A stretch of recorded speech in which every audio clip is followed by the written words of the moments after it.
сүүлийн үед улс төрийн албан тушаалтангууд болон төрийн албан агчид холбоотой гомд санал ард иргэдийн дунд их нийтлэг байгаад байгаа. Энэний хайныг одоо манай төрийн албаны зөвлөлийг нэг одоо ажлаа муу хийдэг, муу хүн томилдог, шалгаруулдаг гэдэг байгаад байна. Энийг энэ 18 онд хэдүүлээ нийлж байгаад энийг нэг талд нь гаргахгүй бол энэ төрийн нэр хүндэж унлаа. Дагаад ирөөсөө энэ цаашдаа Монгол улс хуулийн захирагдах, хууль биелүүлэгчтэй албан тушаалтууд нь биелүүлдэг. Нэг ийм хаос руу очих гээд байна л да. Энд дээр тэгэхээр та бүгд бас нэг тодорхой шийдэл гаргаач гэж би хүсэж байгаа. Нэгдүгээр чи юу вэ гэж. Монгол төрийн бүтц данхаалал гэдэг. 2007 оны байдлаар бидэн дээр байгаа тоо баримтаар болохоор нийт хүн ам маань 2.6 сая байсан байна. 2017 онд. Одоо 2016 оны 17-ны ихэнх гэхэд 3.1 сая болж.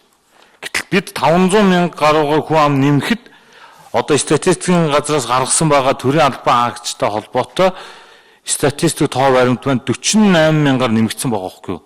Оронтой. Гэтэл ард иргэд дээр байгаа энэ төрийн үйлчилгээний шуурхай хүртээмжтэй байдалтай бухимдалтай холбогдуулаад та бүдний тоон дээр юм зоригтой нэг дүн шинжилгээ хийж өгч. Үнэхээр муулаад байдаг энэ тоон үнэхээр төрийн үйлчилгээг ард иргэд хүрэхэд хүрч байгаа юм уу үгүй юм уу гэдгийг та нэг мэрэгжлийн үүднээс хэлж өгөөч гэж та бүгд хэлэх нь. За дараа нь цаашид бид энэ төрийн үйлчилгээг ард иргэд үзүүлэхдээ нэг дандаа л нэг тоогоо бууруулъя энэ хэд данхааж ийн гэж ярьсаар хагаад 2012 оноос хойш төсөв хүндрэлтэйгээд оромтооч нэмээгүй, зардалч нэмээгүй. Цалинч нэмээгүй, дээр нь энэ томилтын зардалч нэмэгдэв.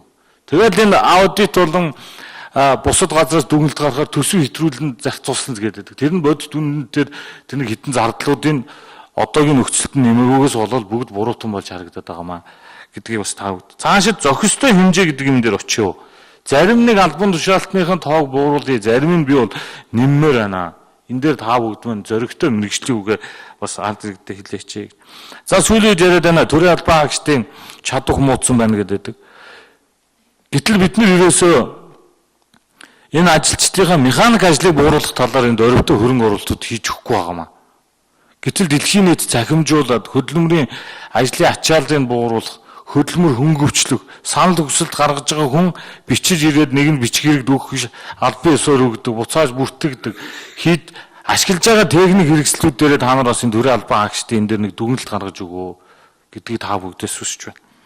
За шилдэг төрийн албан агчд байгаа. Тэр хүмүүсээ бидэнд сурчлаач. Аль яамн дээр ямар төрийн албан агчийн гаргасан шилдэг ажил санаачлагыг бид нар яага бусад яамдууд хэрэгжүүлж болдгүй. Дорол шилдэг гэдэг тал дээр бас бидэнд тийм мэдээлэл өгөөч гэж. За нийтдээ 2007 онд Монгол улсын төрийн албан агч гэдэг ангил 140 мянган хүн байсан бол 2016 оны төгсгөл дээр 188 мянга болсон байна. Сая миний хэлээд байгаа тэр 40 мянга гаруйгийн зөрүү юм. Гэтэл төрийн үйлчилгээний албан агч чинь 101-ээс 130 мянга болсон байна. Улс төрийн албан агчийн чинь нэмэгдэл ердөө нэг 400%-тай. Төрийн захиргааных чинь нэг 7,000-тай. За төрийн тусгайч нэг 5,000-тай. Гэтэл яагаад энэ төрийн үйлчилгээний албан хаагчдыг бид цаашдаа төрийн албан хаагчдад оруулж төрийнс одоо юу гэдэг цалиа аваад данхаагаад байгаа гэсэн нэр томьёон дээр явах юм бэ? Багш эмчнэр маань хүн амын өсөлтийг дагаад нэмэгдэх ёстой бол энэ төрийн албан хаагч юм уу төрийн үйлчилгээний албан тушаал гэдэг ангиллаас нь гаргаад өөр ангил руу оруулж яж яг энэ төрийн данхаасан бүтцгээд гэж яриад байгаа үний юм уу буруу юу гэдэг дээр ингэж хайныг хагалъя. Тэгэхгүй бол одоо бүгдээрээ чөтгөрийн тойргоор бие биенээ муулаад тэр муу ажилтдаг энэ муу ажилтдаг гэд бүгдээрээ цаг чалдчихин мөнгө чалдчихин. Тийм учраас та бүгд маань энэ 19 оныхоо төсөв төлөвлөгөөн дээр үйл ажиллагааны чиглэлдэн дээр тусгаалan мэдэгдэхүүц одоо өөрчлөлтийн саналыг боловсруулж орж ирж бидэнд бас танилцуулаарай гэж хүсэж байна. Тэгээд амжилт хүсье.